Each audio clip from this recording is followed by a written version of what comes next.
As long as they have been performing together, the members of A Fragile Tomorrow have been known as the young guys who play music.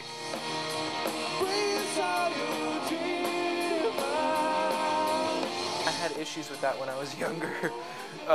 You'll all probably remember. I just, for the longest time, I was like, I wish people would look past just the fact that we are as young as we are, because that used to be our drawing point, was the fact that we were so young. It's unavoidable, though, as all three of the Kelly brothers are still in their teens.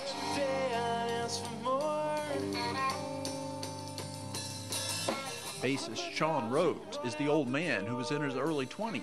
We're prepared to walk into a venue or walk into a bar or walk into a music hall, and they always look at us like, oh, it must be like kids night, it must be amateur night, it must be doing, something like, who are these guys?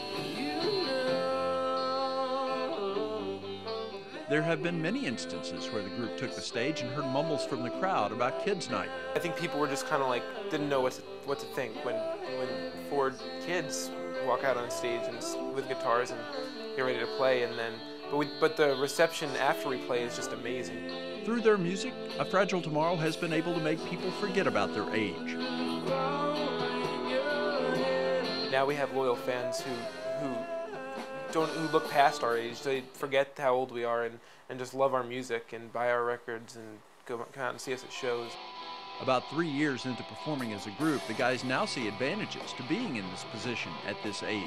In 10 years, I'll be 29. I won't even be 30 yet, so there's still so many more, things that we could do in that time span.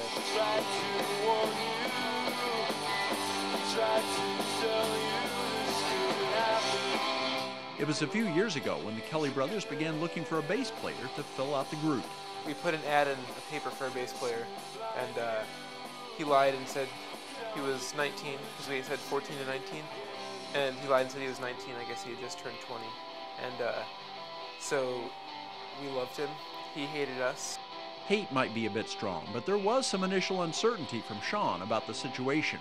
We didn't click. We clicked musically, and I think that the relationship after that just kind of. I think he just thought it was weird. That, it was weird because like 3 little kids with long hair. Yeah, with long hair, but then they had chops and they could play, and it was awesome. So it was really cool to see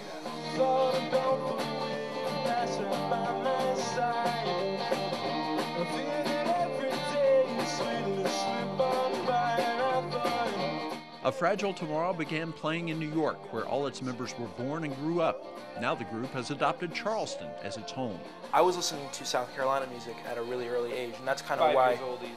That's kind of why we wanted to move here. One of the reasons, because we just love the music so much. Coming down here, a lot of people will go out and see live music just to see live music. They've never heard of the band, they'll just go out and go listen to them. And people appreciate music more. We find it in a different way down here than where we're from, and we feel like we just kind of connect to other musicians better and the people down here in general.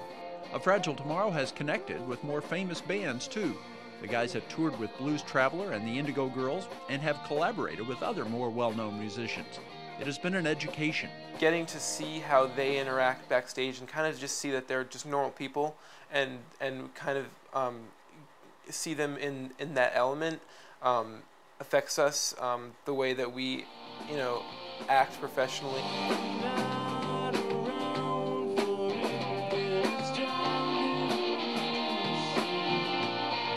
Sean and Dominic were part of triplets, but their brother Paul died more than a decade ago.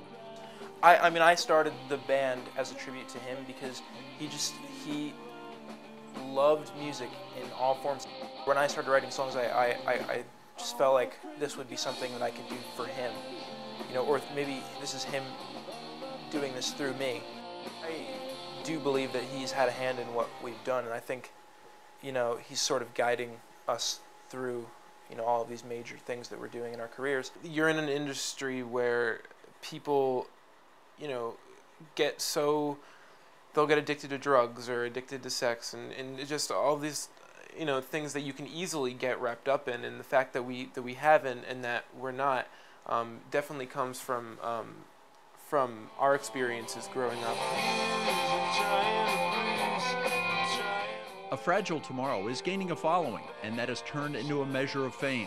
The guys say it's really not what they expected, We're not doing this to be famous and be recognized, but we're just doing because we just love literally because we love to do it, and we love playing music together. It's been an interesting few years for the group, and the future looks promising. As they reflect on how they got to this point, though, the guys say they understand how out of the ordinary their younger years have been. It's definitely been weird growing up like this, but I don't think I would ever change it.